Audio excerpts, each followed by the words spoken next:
महाराष्ट्र के चुनाव में महायुति की जीत जो है उसके बाद अब यही सबसे बड़ा सवाल है। हालांकि अब तक कोई नाम जो है वो सामने नहीं आया है। आज मुंबई में दिन भर बैठकों का सिलसिला जारी रहा। जीत के नायक बनकर उभरे देवेंद्र फडणवीस अपने घर पर बीजेपी के विधायकों के साथ उन्होंने बैठक की। वहीं एकनाथ शिंदे के घर पर लाडली बहनों को बुलाया गया और उनसे उन्होंने बातचीत की। साथ ही उन्होंने शिवसेना के विधायकों की बैठक भी बुलाई। इससे पहले एनसीपी अध्यक्ष अजीत पवार के सरकारी आवास पर विधायकों की बैठक हुई। विधायकों ने अजीत पवार को एनसीपी के विधायक दल का नेता चुना।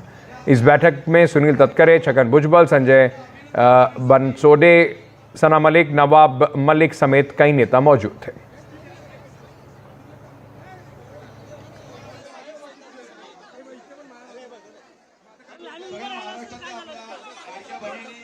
बीजेपी के वरिष्ठ नेता महाराष्ट्र से जो आते हैं राम कदम, उन्होंने अब एक बयान दिया है और कहा है कि मैं चाहूंगा देवेंद्र फडणवीस मुख्यमंत्री बने। हालांकि मुख्यमंत्री कौन होगा इसका फैसला जल्द लिया जाएगा।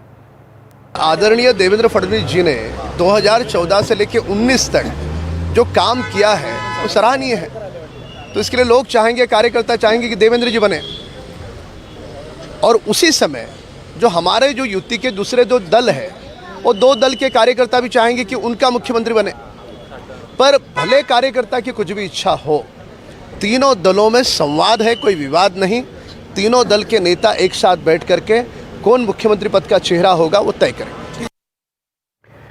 वहीं एनसीपी के पुणे अध्यक्ष दीपक मानकर ने कहा कि हम चाहते हैं कि मुख्यमंत्री अजीत पवार बने। इससे महाराष्ट्र को नई दिशा मिलेगी। अजीत पवार वही नेता हैं जो अपने चाचा के साथ उनका पार्टी तोड़कर उन्होंने एनसीपी अपने साथ ले लिया या एनसीपी के वो अध्यक्ष बन गए और 6 बार के डेप्यूटी मुख्यमंत्री हैं। क्या इस बार भी अजीत पवार की किस्मत में उप मुख्यमंत्री बनना ही लिखा है? इसी सवाल पर उनकी पार्टी के नेता चाहते हैं कि इस बार किस्मत बदलनी चाहिए। ये देखो, राष्ट्रवादी का जो कार्यकर्ता है उसको ऐसा लगेगा ना कि दादा मुख्यमंत्री बनना चाहिए। अभी महाराष्ट्र में जितने भी हमारे राष्ट्रवादी के जो कार्यकर्ता हैं, जो नेता हैं, उनकी सबकी इच्छा है कि दादा अगर मुख्यमंत्री बन जाए तो ये महाराष्ट्र को एक अच्छी दिशा मिलेगी, अच्छा काम ये महाराष्ट्र में हो जाएगा। और दादा में भी वो काम करने की क्षमता है और अच्छा काम दादा कर सकते हैं। आपको मालूम है, उप मुख्यमंत्री होने पर भी उन्होंने महाराष्ट्र के लिए जो काम किया है, अभी ये 2.5 साल में जो भी काम किया है, तो दादा का जो रिजल्ट आता है लोगों के सामने वो बहुत अच्छी तरह से आता है। और हमारी भी इच्छा है कि दादा इस राज्य के मुख्यमंत्री बने। चलिए, तो अब पूरा जो वहाँ पर इस वक्त सरगर्मी चल रही है राजनीतिक, उस पर हमारे सहयोगी पारस धामा ने रिपोर्ट भेजी है, आपको दिखाते हैं। महाराष्ट्र विधानसभा चुनाव के नतीजे कल सामने आए, जिसमें बहुमत से महायुति ने जीत हासिल की। इस बहुमत के बाद अब लगातार मुंबई और महाराष्ट्र भर में बैठकों का दौर जारी है। कौन मुख्यमंत्री बनेगा, इस बारे में लगातार चर्चा की जा रही है। ऐसे में एक बात सबके सामने अभी भी यही है कि कौन महाराष्ट्र का मुख्यमंत्री बनेगा। आज सवेरे सवेरे एनसीपी अजीत पवार गुट ने अपने नवनिर्वाचित विधायकों की एक बैठक बुलाई थी, जिसमें अजीत पवार को अपने पार्टी के विधायक दल का नेता चुना गया।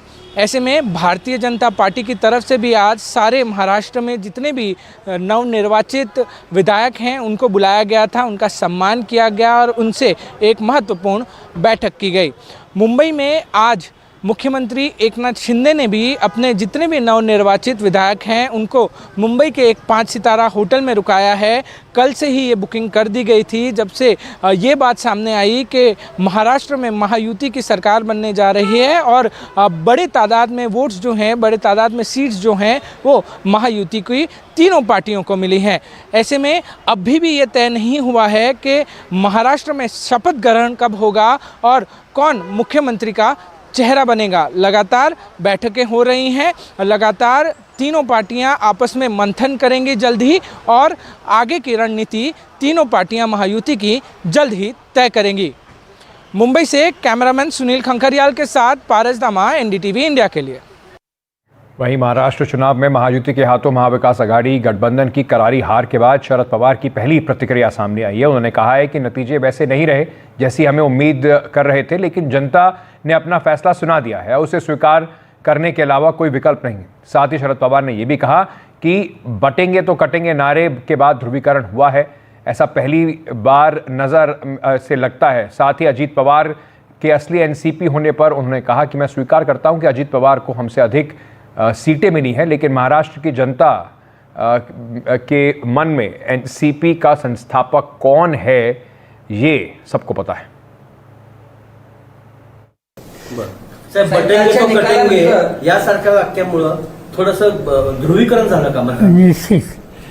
निश्चित हे जे उत्तर प्रदेशचे मुख्यमंत्री त्यांनी जे भाष्य केलं त्याच्यामागं ध्रुवीकरण व्हावं असा दृष्टिकोन फायमाफेशी दिसतो। देश की राजनीति के चाणक्य माने जाने वाले शरद पवार महाराष्ट्र के 2024 के विधानसभा चुनाव में अपना जादू नहीं दिखा पाए। इस विधानसभा चुनाव के नतीजे कल आए और कल जब नतीजे सामने आए तो महाविकास आघाड़ी तकरीबन 46 सीटों पर सिमट कर रह गई। उनमें से 10 सीटें सिर्फ एनसीपी शरद पवार को मिली। वहीं शरद पवार आज कराड़ में थे और मीडिया से बात करते हुए उन्होंने कुछ महत्वपूर्ण चीज़ें बताई, जिसमें शरद पवार का कहना ये था कि ये जो नतीजे आए हैं वो बेहद अनअपेक्षित थे, उनको इन नतीजों की बिल्कुल आशा नहीं थी। इस नतीजे के पीछे लाडली बहन योजना हो सकती है जो उन्होंने सुना है और उसका इम्पैक्ट भी अच्छा पड़ा हो सकता है। ऐसे में ईवीएम को लेकर उन्होंने कोई कमेंट करने से मना कर दिया। उन्होंने कहा कि इस बारे में हम विश्लेषण करेंगे और उसके बाद ही ईवीएम के बारे में बता पाएंगे। वहीं जिस तरीके से लगातार पूरे महाराष्ट्र में ये हवा थी कि इस बार एनसीपी शरद पवार की पार्टी जो है वो बेहद प्रभावित करने वाला ये प्रदर्शन करेगी, मगर ये प्रदर्शन हो नहीं पाया और महाविकास आघाड़ी की हार हुई। ऐसे में अब ये देखना ज़रूरी होगा कि किस तरीके से महाविकास आघाड़ी फिर से बाउंस बैक करती है, क्योंकि विधानसभा में अब महायुति के सामने कोई भी लीडर ऑफ अपोजिशन नहीं होगा, क्योंकि जो नतीजे आए हैं उस नतीजों के अनुसार 28 सीट्स जो हैं वो सामने वाले के पास होनी चाहिए लीडर ऑफ अपोजिशन बनाने के लिए, एक अपोजिशन बनाने के लिए। ऐसे में अब क्या रणनीति महाविकास आघाड़ी अपनाती है और क्या चाणक्यपंथी शरद पवार करते हैं वो देखना बेहद ज़्यादा ज़रूरी होगा। मगर अंत में जो नतीजे आए हैं वो महायुति की तरफ आए हैं और महायुति महाराष्ट्र में अपनी सरकार बना रही है। मुंबई से कैमरामैन सुनील खंकरियाल के साथ पारस दामा, एनडीटीवी इंडिया के लिए।